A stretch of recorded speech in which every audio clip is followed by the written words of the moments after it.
Six Human Needs atau 6 kebutuhan manusia, 6 kebutuhan manusia modern. Anthony Robbins memperkenalkan sebuah konsep yang menarik, yaitu Six Human Needs. Di sini dia mengkategorikan ada 6 kebutuhan dasar manusia. Ingat, ini adalah kebutuhan, bukan keinginan. Artinya orang memang membutuhkan hal ini. Dan menariknya, tiap orang membutuhkan hal yang berbeda di periode tertentu.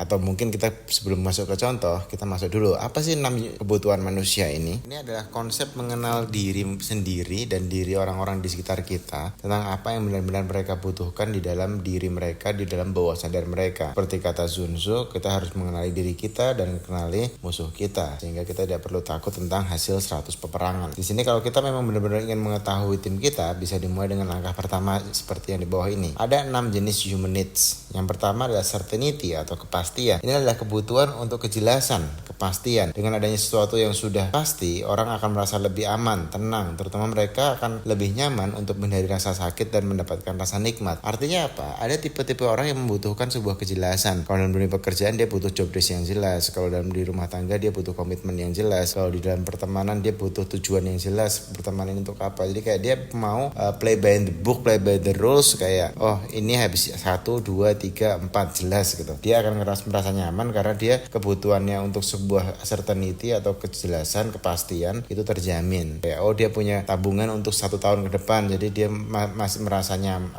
aman, merasa tenang karena dia sudah bisa mengcover hidupnya jelas bahwa aku nggak perlu khawatir bayar kontrakan misalnya atau bayar biaya hidup dan seterusnya. Nomor 2, uncertainty atau variasi. Ada tipe orang juga yang membutuhkan variasi atau ketidakpastian. Ketika semuanya terlalu jelas dan bisa diprediksi, orang tersebut akan merasa bosan. Mereka menginginkan perubahan dan juga hal berbeda dari waktu ke waktu. Ada tipe orang yang membutuhkan ini, kayak dia nggak suka kalau kerjaannya monoton, nggak suka kalau kerjanya itu aja, ke orangnya ketemu orang lainnya itu terus ngelakuinnya gitu lagi gitu. Dia pengen ada yang baru, ada yang beda, ada yang seru gitu, ada sesuatu yang membuat dia semangat karena ada variasi tersebut. Nomor 3 adalah significance. Ini adalah kebutuhan untuk orang merasa spesial, merasa berbeda, unik, dianggap penting. Recognition menjadi kata kunci untuk kebutuhan ini. Orang tipe ini ingin merasa dihargai dan dipandang dengan baik. Jadi mereka merasa bahwa keberadaannya itu perlu diakui gitu, kok dia ingin dianggap orang penting gitu. Dan ini ada orang-orang dengan tipe kebutuhan ini, significance. Yang keempat adalah connection and love. Manusia membutuhkan koneksi, hubungan dan relasi dengan manusia lainnya. Cinta dan kasih sayang juga ada sesuatu yang dibutuhkan manusia. Keterikatan, kesamaan ataupun perkumpulan juga membuat manusia lebih bahagia. Jadi di tipe orang yang ini adalah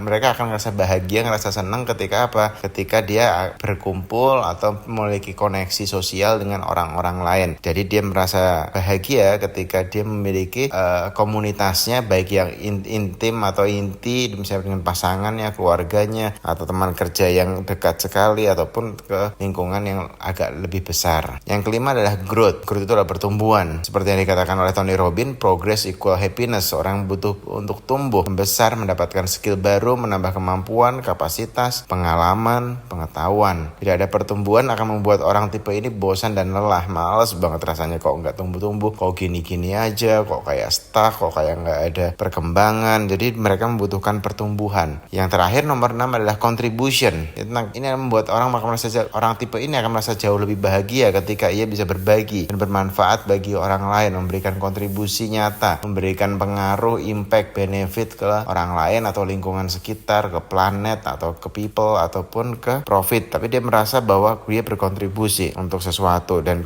ketika semakin dia berkontribusi, dia semakin bahagia. Oke, lalu penerapannya bagaimana? Kita bisa minta tim kita untuk menuliskan urutan nomor 1, 2-nya dia apa sih? Yang paling buat dia itu apa nomor 1 sama 2-nya? Yang paling mencerminkan dirinya. Kemudian kita ambil kayak kita tak jadi tahu gitu dari 2 itu. Berarti dia itu. Minta dia menjelaskannya dengan detail, apa definisi dia untuk 2 prioritas tersebut. Semakin detail tim kita menjelaskan, kita akan semakin paham apa yang benar-benar dia butuhkan. Setelah itu Anda bisa lebih pas untuk motivasi dia sesuai yang dia butuhkan, termasuk juga dalam pemberian job desk dan juga fasilitas di kantor. Ada orang yang senangnya kerjanya sistematis, ada orang yang senang kerjanya monoton, ada yang gila pencapaian, ada yang pengen berbagi, ada yang senang ketemu orang. Biasanya semua ngaruh dengan 6 human needs di atas. Jadi kenali tim Anda agar Anda bisa mengarahkan mereka jauh lebih baik dan memberikan job desk yang sesuai untuk memenuhi kebutuhan mendasar mereka. Mereka akan jauh lebih bahagia ketika kebutuhannya tercukupi. Jadi jangan sampai kita salah. Dia mungkin butuhnya adalah kepastian, tapi kita kasih kerjaan yang gonta-ganti lagi, perubahan lagi dan seterusnya. Atau dia sukanya perubahan tapi kita diemin dia di satu posisi yang sama bertahun-tahun, gak ada pergantian, gak ada perubahan. Jadi kenali lagi tim Anda, selamat mencoba.